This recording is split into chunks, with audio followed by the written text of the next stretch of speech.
So, good morning. This is the CCrISP, Care of the Critically Ill Surgical Patient Bootcamp station. The station is supposed to run over an hour, split into two 30-minute sessions. The first session is the assessment of the critically ill patient, or the deteriorating patient, and then the second half of the session is called Introduction to the Surgical Ward Round. Inside your information pack, you should have an outline for the session, which describes both parts of it. So, the deteriorating patient. Inside your pack, you should have a brief for the faculty members. And effectively, the station is run as a moulage. So you get a faculty briefing which tells you a little bit about the patient and some background information. Essentially, there's a patient who is 5 days post-operatively, post-op following a laparoscopic anterior resection, and she is complaining of some generalised abdominal pain, shortness of breath. The patient is described as being sweaty, pale and tachycardic. At this point, once you've read the brief to the candidates, they should then run the session like a moulage. In line with the methodology for CCrISP, on the back of the wall, you can have the assessment algorithm on. So effectively what you want in the candidates to do is to go through the immediate assessment following A, B, C, D and E, assessing and addressing any problems at each part of the algorithm. Once they've completed that, you then move on to a full clinical assessment, and this is where it differs from ATLS or ALS, in that the candidates are then expected to do a full chart review. Inside your information pack that you've been given from the deanery, you'll have a series of bits of instruction and information that are available to the candidates. So once they've been through the A, B, C, D, E approach, they should then ask you for a series of bits of information. That includes an operation note which describes the operation, highlighting particularly what the patient's BMI is, any complications that took place during the operation. There's a drug card, so they should be familiar with a drug card, albeit it's not electronic, but the drug card has on it various bits of medication. The candidate should then go through the drug card, pointing out any medications with any potential side effects, also looking at particularly at the pain relief, working out whether there's an escalation for additional pain relief during their inpatient stay, looking for instance to make sure that they've had their low molecular weight heparin, that their TED stockings have been placed, and also their fluid requirements. They should also make comment about any allergy status, as anaphylaxis could form part of the differential diagnosis for the deterioration. The candidate may ask you for some blood test results. There is a single sheet of paper with blood test results on from the day in question.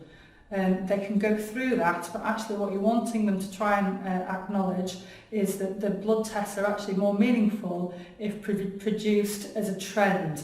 And therefore, once the candidates ask for a trend set of results, they're again available for them to go through and make comment about any particular changes that are seen from the day of the operation to the point at which the patient is deteriorating.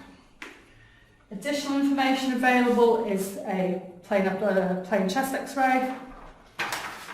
There's an ECG available to go through, and also observation charts, which again will show a trend of deterioration. And on the observation chart is not only the patient observations but also pain scores which they should comment on. At the end of that assessment, as they're going through the various differences and changes to the patient's clinical and biochemical status, they need to come up with a differential diagnosis and formulate a management plan of how they think the patient should be managed.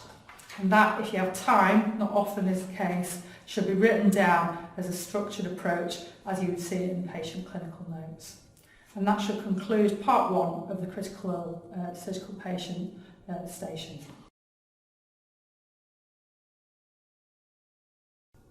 Okay, so part two of the CCrISP station for the bootcamp is Introduction to the Surgical Ward Round. This is often much quicker, so if you actually found that part one has run over in terms of time, you probably need about 15 or 20 minutes. The patients are given a clinical scenario, and this time, rather than actually running through the moulage, the idea is to discuss it in a group, looking at the patient's blood test results, and it's a way of formulating a management plan for the virtual patient, followed up by how that will be documented in the case notes. So the whole purpose of this part is to learn how to assess complex patients assimilate various bits of information that are available to us at the time of the ward round, formulate the management plan and ensure that we've got good communication of that management plan. As is the case for the whole of the CCrISP station, you need to ensure that the algorithm is available so that they can refer back to it. This is not an exam scenario, it's all about just getting us thinking about how patients should be examined and assessed on a daily basis. And whilst there's no deterioration, often ward rounds can be quite quickly, but small subtle changes and nuances which may pick up complication can be identified early if the algorithm is followed. So have this available for them to look at. There are some resources available to the patient on this particular scenario, and the things that we're wanting to know is what information they may want from the nursing staff during the ward round, any particular post-op issues that need to be addressed, such as low molecular weight heparin or venothrombus embolic prophylaxis, what their nutritional status may be, whether they need any additional therapies in terms of dietetics, physiotherapy or occupational therapy, who else may be involved if we're planning discharge, is it the patient could go to their own home, do they have a nursing home requirements or other social needs, are there drains, sutures that may need removing. So it's effectively just working through what the issues are as part of the ward round so that the duty doctors, when they actually come back to work, have got an idea how to document that in the notes.